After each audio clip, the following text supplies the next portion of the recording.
立法院今仔日审查693亿的财后重建经费，就立委提案爱提调其中这10亿无合理又搁重复的预算，另外嘛爱搁加入农民搁有劳工的纾困贷款。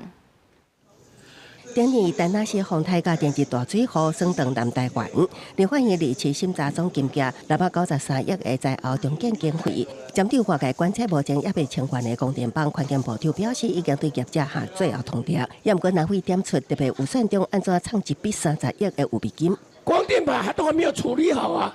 然后现在来讲的话，厂商推你们也推，你们也不去。我没有推，我们没有推。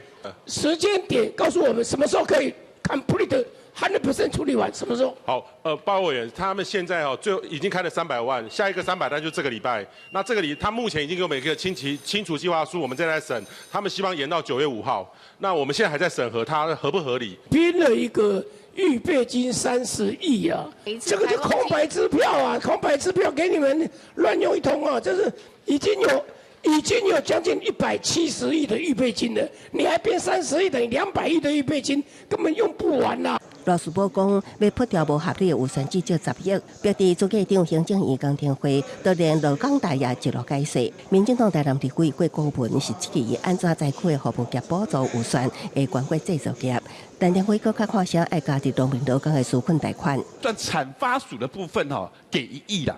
商业署的部分给5.9亿啦，可是你知道灾区的部分的情况底下，是制造业的这个受损远远高过于服务业，结果服务业的部分居然是6倍于这个制造业，你们有没有搞错啊？农民劳工的纾困贷款是必要的，那部长这部分呢？天然灾害的贷款已经有了哈，那个已经处理。那我们现在正在设计所谓的家计的周转金，是那这个家计周转金的概念就好像。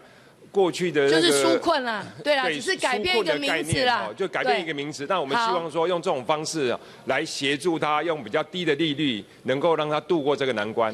总经费包括特别预算600亿，经费调整指引61亿，加动资统筹款32亿。